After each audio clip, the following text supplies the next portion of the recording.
Wow, so excited pagi hari ini. Halo, selamat pagi semua Youth Impactors. Wey, ya. Pagi hari ini kita mau belajar sesuatu ya, sesuatu yang menurut saya adalah the secret ingredient. Ya, tadi kita belajar untuk membuat es kopior dan pagi hari ini kita akan belajar juga nih suatu resep rahasia yang penting banget untuk kehidupan kekristenan kita. Nah, saya ingin tanya dulu nih sama teman-teman, berapa banyak dari teman-teman di sini yang suka dan pernah nonton film Kung Fu Panda? Kung Fu Panda ya. Nah, ini gambarnya nih, silakan gambarnya. Ada sebuah adegan yang menarik dalam film Kung Fu Panda yang pertama kalau nggak salah ya. Jadi Panda ini berusaha untuk menjadi sosok yang dia ditakdirkan, yaitu namanya The Dragon Warrior. Nah, untuk menjadi Dragon Warrior, dia harus menemukan resep rahasia dari namanya The Dragon Scroll. Nah, ini Dragon Scroll-nya pada waktu dia sudah berusaha mati-matian untuk mendapatkannya, dia membukanya dan kemudian inilah yang terjadi. Kalau teman-teman masih ingat di filmnya, waktu dia buka gulungan itu, dia melihat wajahnya sendiri. Dia tidak melihat apapun yang lain. Nah, di sini kita akan belajar apa sih sebetulnya yang pelajaran yang kita bisa mengerti dari cerita episode ini. Dikatakan bahwa Panda berkata, there is no secret ingredient. Tidak ada namanya resep rahasia. To make something special, you just have to believe it is spesial. Tidak ada namanya istilah resep rahasia. Kalau kita ingin membuat sesuatu yang spesial, kita hanya perlu percaya bahwa hal itu spesial. Nah, pagi hari ini kita mau belajar kebenaran firman Tuhan yang kita akan ambil dari seorang tokoh yang namanya Rasul Yohanes atau di dalam Alkitab disebut dengan Apostle John. Nah, ini adalah Rasul Yohanes. Kalau kita ngomongin spesial, tentu kita harus tanya dulu nih, seberapa spesial sih Apostle John atau Rasul Yohanes ini? Yang pertama, yuk kita lihat fakta pertama. Rasul Yohanes adalah 3 dari murid inti dari 12 rasul. Jadi di antara 12 rasul yang paling sering diajak pergi oleh Tuhan Yesus, diajak ke tempat-tempat khusus adalah Petrus, Yohanes, Yakobus. Dan menariknya, dia adalah satu-satunya yang disebut dengan sebutan murid yang dikasihi Tuhan. Nah, nanti kita akan kembali ke situ. Kenapa ini begitu penting? Yang kedua adalah, dia adalah satu-satunya murid, sekali lagi, yang tidak menyangkal Yesus. Kalau kita ingat ceritanya pada waktu Tuhan Yesus ditangkap, Petrus bilang, Tuhan pokoknya aku akan bela kamu sampai mati. Tapi begitu ditangkap, ditanyain kamu murid Yesus, semua pada kabur, lari terbirit-birit. Cuman satu orang yang tetap ada bersama dengan Tuhan Yesus sampai di bawah kayu salib, yaitu namanya Yohanes. Bahkan kalau Anda teman-teman baca dalam Alkitab dikatakan bahwa dalam salah satu perkataan terakhir Tuhan Yesus berkata, Yohanes lihatlah wanita itu, yaitu ibu Yesus, dia adalah ibumu sekarang. Dan dia berkata, ibu lihatlah anakmu, itulah anakmu sekarang. Jadi sampai Tuhan Yesus mempercayakan ibunya kepada Yohanes untuk diteruskan. Coba lihat ya betapa spesialnya Yohanes itu. Lalu yang ketiga, fakta ketiga adalah Yohanes adalah satu-satunya murid atau rasul yang tidak mati sebagai martir. Kalau kita tahu dari 12 atau 11 rasul, mereka semua mati dengan cara tragis, semua dengan cara dibunuh, kecuali Yohanes. Dia menerima pewahyuan dari Patmos. Yang lebih luar biasa adalah tradisi gereja mengatakan bahwa Yohanes sebetulnya juga seharusnya mati sebagai martir. Bapak rohani namanya Tertullus berkata begini, dalam suatu kesempatan Yohanes itu sudah dikumpulin, mau dieksekusi, di tengah sebuah kolosium yang besar di Roma. Mereka sudah menyiapkan sebuah gentong yang diisi dengan minyak yang dipanaskan. Bayangin, minyak yang dipanaskan, sudah mendidih, kemudian Yohanes itu dilempar masuk ke kuali berminyak yang panas itu. Tapi sejarah gereja mencatat bahwa secara miracle, secara mujizat, Yohanes tidak mati terpanggang atau tapi dia hidup-hidup bangun dari kuali yang panas itu, disaksikan ribuan mata yang melihat di Kolosium. Sehingga itu menjadi satu kegemparan yang sangat luar biasa, sehingga kemudian pemerintah Roma bingung bagaimana caranya mengeksekusi orang yang tidak bisa mati. Lalu mereka memutuskan, oke, kita asingkan aja ke pulau yang namanya Pulau Patmos. Dari situlah kita mendapatkan namanya Kitab Wahyu. Nah, jadi teman-teman kalau kita lihat ya, ini Yohanes spesial banget, setuju nggak teman-teman?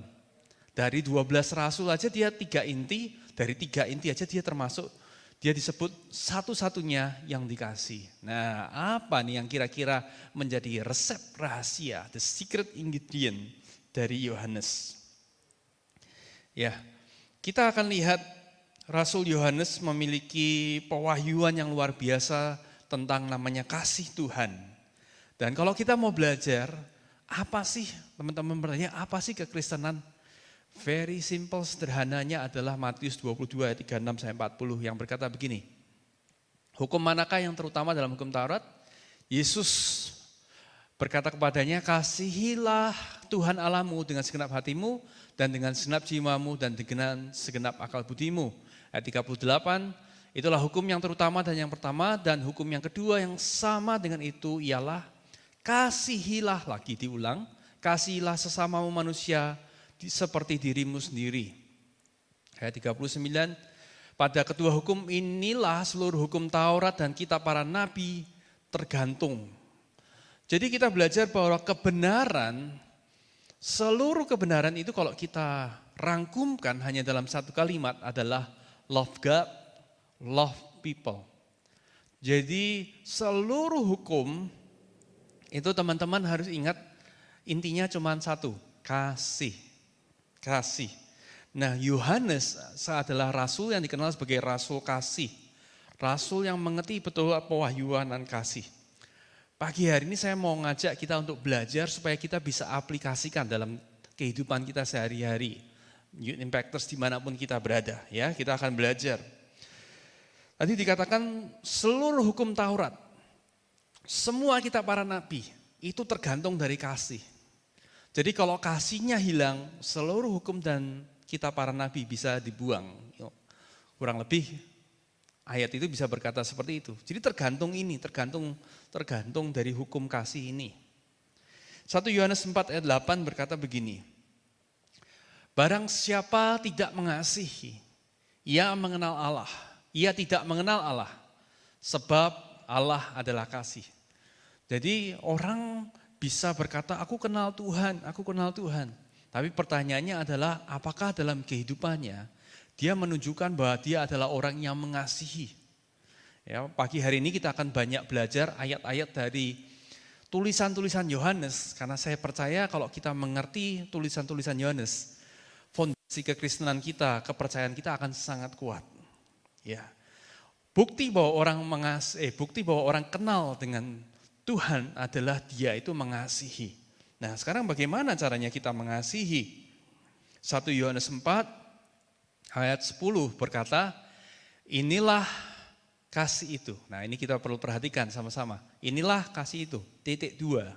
Perhatikan titik 2. Bukan kita yang telah mengasihi Allah, tetapi Allah yang telah mengasihi kita dan yang telah mengutus anaknya sebagai pendamaian bagi dosa-dosa kita. Nah, kita belajar satu pelajaran prinsip penting, bahwa kasih itu ternyata bukan kita mencoba mengasihi Tuhan, tetapi yang lebih penting adalah bagaimana Tuhan itu mengasihi kita terlebih dahulu. Ayat 19 ditambahkan supaya kita lebih mengerti, dikatakan begini. Kita mengasihi, kita mengasihi, harus mengasihi. Tapi perhatikan kalimat setelah koma. Karena Allah lebih dahulu mengasihi kita. Karena Allah terlebih dahulu mengasihi kita. Nah, berapa banyak dari teman-teman yang masih ingat pelajaran ilmu pengetahuan di sekolah dasar? Pernah tahu yang namanya bulan? Tentu tahu ya. Nah, tolong tampilkan gambar ini. Kenapa kita bisa melihat bulan di malam hari? Ada yang tahu? Kita belajar bahwa ternyata bulan itu adalah objek yang tidak mengeluarkan cahaya. Tetapi bulan adalah objek yang memantulkan cahaya dari matahari. Jadi artinya tanpa matahari kita tidak mungkin bisa lihat bulan. Itu pelajaran yang kita dapatkan di sekolah dasar. Jadi prinsipnya adalah bulan tidak mengeluarkan cahaya dari kekuatannya sendiri, tetapi bulan hanya merefleksikan atau memantulkan cahaya dari matahari. Nah, kenapa ini penting? Kita harus ingat bahwa bukan kita yang mengasihi Tuhan, tadi katakan Yohanes, tapi Tuhan yang mengasihi kita. Dengan kata lain, kita bisa ambil kesimpulan bahwa kasih kita itu hanyalah refleksi, hanyalah pantulan dari seberapa banyak Tuhan mengasihi kita. Coba yuk kita buktikan sekali lagi dalam satu ayat dalam Yohanes. Yohanes pasal yang ke-13 ayat yang ke-34. Perhatikan the commandment ya, peraturan baru, hukum baru yang Tuhan Yesus berikan. Dikatakan aku memberikan perintah baru kepada kamu, yaitu supaya kamu saling mengasihi. Titik koma, seperti aku telah mengasihi kamu, demikian pula kamu harus saling mengasihi. Jadi standar kita mengasihi orang lain itu harus berdasarkan standar Tuhan telah mengasihi kita terlebih dahulu. Jadi semakin kita kuat menyadari bahwa Tuhan itu mengasihi kita, akan sangat memampukan untuk kita bisa mengasihi orang lain, mengasihi orang-orang di sekitar kita. Nah teman-teman, Youth Impactors ada berapa banyak dari kita yang berusaha untuk menjadi orang yang baik, berusaha untuk menjadi orang yang taat pada agama. Tetapi kita dari waktu ke waktu membuktikan bahwa itu tidak mungkin dikerjakan. Berapa banyak teman-teman, saya mau tanya yang punya resolusi ya, saya minta angkat tangan. Berapa banyak resolusi? Saya janji Kak, saya nggak akan pernah nyontek lagi dalam pelajaran. Oke, Pak, ada yang pernah janji seperti itu? Ada nggak yang pernah berkata, Kak, saya janji saya tidak akan pernah melawan orang tua dengan kata-kata kasar? Ada yang pernah janji seperti itu? Ada nggak yang pernah berkata, saya berjanji saya mau belajar sungguh-sungguh supaya membanggakan orang tua? Nah, saya mau tanya, berapa banyak dari kita yang bisa menepati janji-janji tersebut?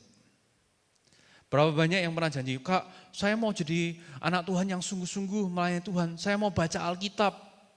Saya mau baca Alkitab dari kitab Kejadian sampai kitab Wahyu sampai selesai. Pertanyaan saya pagi hari ini, sudahkah kita melakukannya? Kalau kita boleh jujur, mungkin kita baru nyampe kitab Kejadian ya, Kejadian pasal 2 udah berhenti gitu ya. Mungkin beberapa teman bisa sampai keluaran, terus bisa lebih lanjut. Tapi untuk kita melakukan semua aturan, mencoba untuk mengasihi orang lain, mengasihi Tuhan dengan usaha kita adalah suatu kemustahilan. Galatia 3 ayat 2 sampai 3, Rasul Paulus pernah menasihatkan jemaat di Galatia, berkata begini, ini yang hendakku ketahui daripada kamu. Adakah kamu telah menerima roh? Adalah melakukan roh, menerima roh karena melakukan hukum Taurat atau karena percaya akan pemberitaan Injil? Ayat 3 dikatakan, apakah kamu sebodoh itu? Kamu telah mulai dengan roh, maukah sekarang kamu mengakhirinya di dalam daging? Nah teman-teman, pada waktu kita membaca kata daging, mungkin asumsi kita beberapa kita adalah, oh ini jemaat di Galatia lagi berbuat dosa nih, lagi jatuh jauh dari Tuhan. Tapi kata daging yang di sini dimaksud ternyata adalah usaha kita untuk mentaati agama, untuk mentaati semua hukum Taurat. Dan itu dikatakan adalah sebuah kebodohan. Oleh karena itu, kita belajar bahwa Injil bukanlah agama. Injil bukanlah agama. Karena kalau kita mencoba menang atas dosa dengan agama dan aturan, Rasul Paulus katakan itu adalah sebuah kebodohan. Nah, jadi teman-teman, saya percaya pernah ngerasain frustasinya Anda bertekad mau melakukan ini, melakukan A, B, dan C. Ya, bahkan mungkin ada kebiasaan buruk yang Anda coba hilangkan. Tapi bolak-balik kok jatuh lagi ya? Kok jatuh lagi ya ke area yang sama lagi, area yang sama lagi. Pertanyaannya kenapa? Nah, disinilah kita mau belajar resep rahasianya. Resep rahasianya adalah begini. Jangan puas hanya tahu bahwa Tuhan itu mengasihi. Tapi setiap dari kita harus menyadari dan mengalami kasihnya setiap hari. Ingat ilustrasi tadi bagaimana bulan itu tidak mungkin kelihatan tanpa ada namanya matahari. Jadi bulan hanya memantulkan cahaya pancaran dari matahari. Begitu juga kita, teman-teman. Kita nggak mungkin banget bisa mengasihi tanpa menyadari bahwa Tuhan itu sudah terlebih dahulu mengasihi kita. Ada begitu banyak orang, teman-teman, bersaksi bagaimana hidup mereka berubah. Saya pernah melayani, kita pernah punya teman yang dalam pelayanan sekarang menjadi rohaniawan, menjadi pendeta. Ternyata dulunya, bayangin, seorang pembunuh bayaran. Seorang pembunuh bayaran, pertanyaannya gimana bisa hatinya berubah untuk mengasihi Tuhan. Ada yang bandar narkoba. Hidupnya bisa berubah total, bisa begitu rendah hati, lemah lembut. Mengasihi orang dengan tulus, tidak memanfaatkan orang. Pertanyaannya bagaimana orang ini bisa mengalami perubahan? Jawabannya sederhana teman-teman. Karena orang-orang ini mengalami encounter. Mengalami perjumpaan pribadi dengan Yesus yang adalah kasih. 1 Yohanes katakan Allah adalah kasih. Ini adalah satu-satunya rasul yang dapat pewahyuan bahwa Allah adalah kasih. Jadi pada waktu kita mengalami kasih Tuhan, kita itu sanggup berubah. Pernah nggak teman-teman merenungkan ini? Anda berusaha untuk berbuat baik tapi gagal terus. Dan terus apa yang terjadi biasanya kalau Anda gagal? Saya gagal biasanya apa? Saya merasa malu. Ya, saya merasa tertuduh. Saya merasa bersalah. Saya bilang, aduh kok jatuh lagi ya. Tapi saya perhatikan di mana saya merasa bersalah, di mana saya merasa tertuduh. Berani dijamin 2 hari 3 hari kemudian saya akan melakukan kesalahan yang sama. Tapi menariknya, pada waktu saya mengerti akan kasih Tuhan, menyadari bahwa Tuhan sudah mengampuni saya terima kasihnya yang tak bersyarat. Saya juga ajak teman-teman mengalami kasih yang tak bersyarat itu. Anda tiba-tiba perasaan diampuni, perasaan diterima, hilangnya rasa malu dan rasa condemnation, tertuduh itu justru memampukan kita untuk kita bisa berbuat benar. Masih ingat gak teman-teman ada cerita bagaimana seorang perempuan yang berdosa tertangkap berzina. Tuhan Yesus membebaskan wanita itu dari semua tuduhan, dari semua orang yang akan merajam dia dengan batu. Di akhir cerita itu Tuhan Yesus berkata begini, aku sudah mengampuni kamu, pergilah dan jangan berbuat dosa lagi. Waktu saya perhatikan itu kan saya pikir kok aneh ya Tuhan Yesus. Mestinya kan bilang begini ya, jangan berbuat dosa lagi ya. Setelah itu baru ngomong, aku mengampuni kamu, aku memaafkan kamu. Tapi menarik sekali sebelum Tuhan Yesus berkata, pergilah dan jangan berbuat dosa lagi. Satu kalimat sebelumnya adalah, dosamu sudah diampuni. Jadi kita harus mengerti bahwa Tuhan itu harus memberikan pengampunan terlebih dahulu. Wanita ini harus merasa dia ini diterima, dosanya diampuni, dia direstorasi, baru kemudian ada perintah jangan berbuat dosa lagi. Dan tidak ada cerita selanjutnya. Saya percaya wanita ini benar-benar mengalami pemulihan dalam kehidupannya. Oleh karena itu buat teman-teman Youth Impactors yang mungkin hari-hari ini lagi struggling, Anda dalam hati terkecil Anda tahu. Ada area-area dalam kehidupanmu yang Anda selalu jatuh. Selalu Anda niat pengen berbuat baik tapi selalu jatuh. Kuncinya bukan rasa tertuduh. Rasa tertuduh dan rasa bersalah justru akan membuat hidup kita selalu jatuh. Tetapi pada waktu Anda merasakan kasih Tuhan, Anda akan punya kemampuan yang luar biasa untuk hidup sesuai dengan kehendaknya. Jadi the secret ingredient, kalau kita ngomongin tadi ya dari awal, the secret ingredient adalah kesadaran akan betapa spesialnya Tuhan mengasihi kita. Kalau boleh ambil gambaran, kalau kita dapatkan secret ingredient itu, kita lagi buka Dragon Scroll tadi seperti Kung Fu Panda. Begitu dibuka, lihat kira-kira wajah siapa yang akan kita lihat. Wajah orang yang dikasihi Tuhan, yaitu kita sendiri. Ya, ingat dikatakan untuk membuat sesuatu yang spesial, Anda hanya butuh untuk merasa spesial. Rasul Yohanes adalah rasul yang sangat spesial, saya katakan. Karena dia memang merasa spesial. Coba saya buktikan ya. Teman-teman, kata murid yang dikasihi Tuhan itu hanya ditulis di kitab mana? Ada yang tahu? Di kitab Yohanes. Ya, betul sekali. Jadi Yohanes menulis bahwa dia adalah murid yang dikasihi. Kok lucu ya? Jadi kayak ibarat saya nulis buku, terus saya bilang saya adalah murid yang dikasihi. Tapi orang lain tidak menulis itu tentang saya. Menarik kan? Apakah berarti Yohanes ini seorang yang narsis ya? Wah, pede banget gitu. Aku murid yang dikasihi Tuhan. Apakah begitu? Atau kemungkinan kedua, Tuhan Yesus memang pilih-pilih kasih. Dari 12, dari 3, memang Yohanes yang sangat dikasihi, yang lain kurang dikasihi. Menurut saya jawabannya bukan keduanya.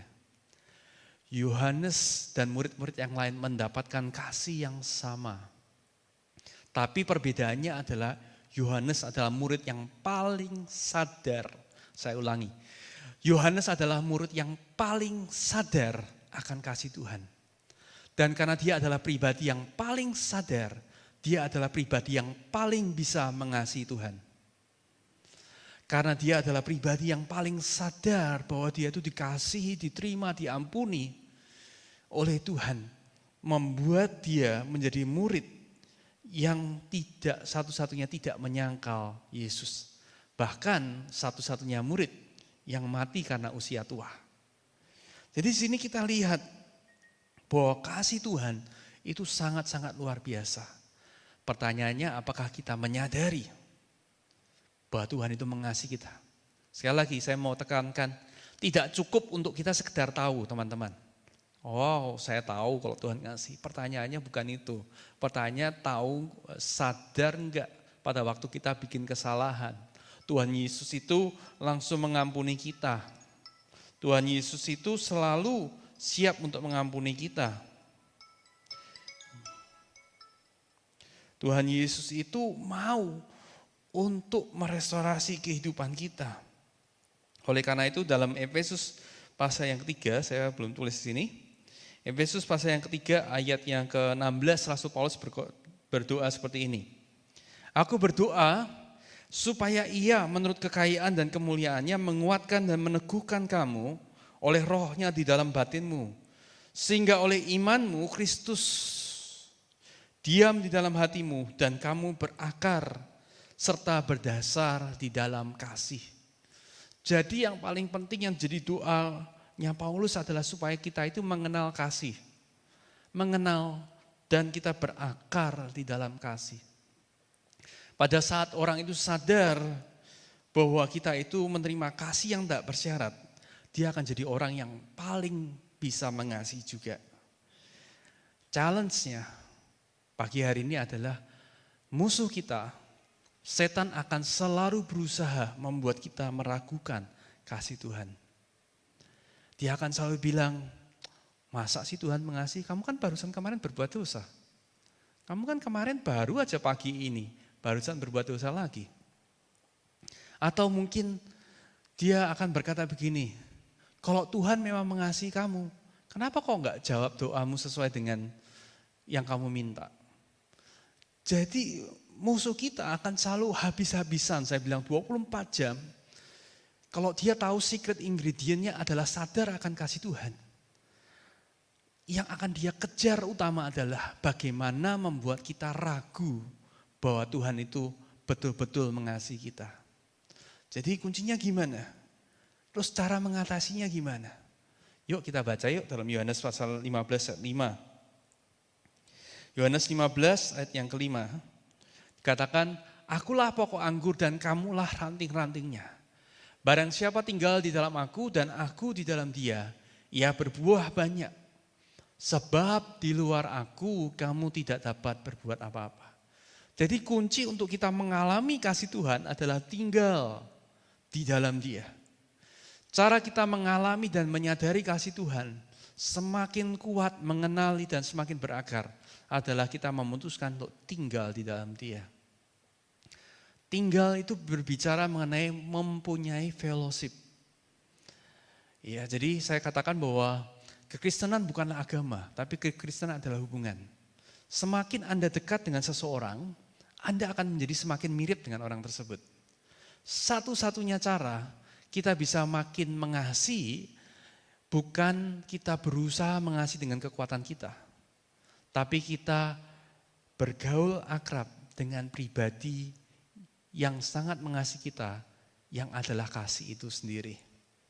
Jadi pada waktu kita bergaul, kita berdoa, kita membaca, merenungkan firman Tuhan, kita membaca bagaimana Tuhan mengasihi kita. Disitulah saya berdoa, teman-teman akan semakin mengenal kasih-Nya.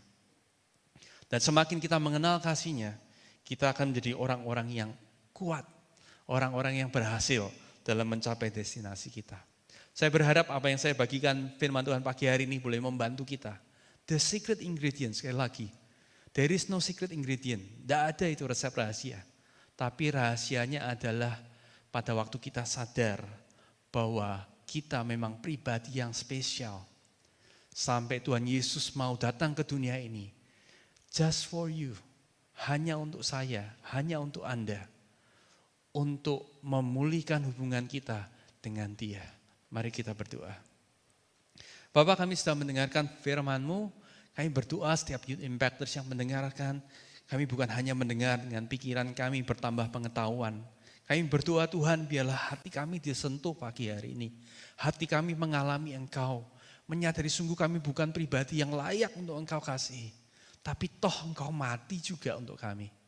Oleh karena itu pagi hari ini biarlah Roh Kudus Engkau bekerja, menyadarkan kami betapa dalamnya, tingginya, lebarnya kasih-Mu di dalam kehidupan kami. Dan kami berdoa biarlah kami boleh jadi Youth Impactors yang kuat, yang boleh setia, boleh berdampak. Jadi buat keluarga kami, buat sekeliling sekolah kami Tuhan.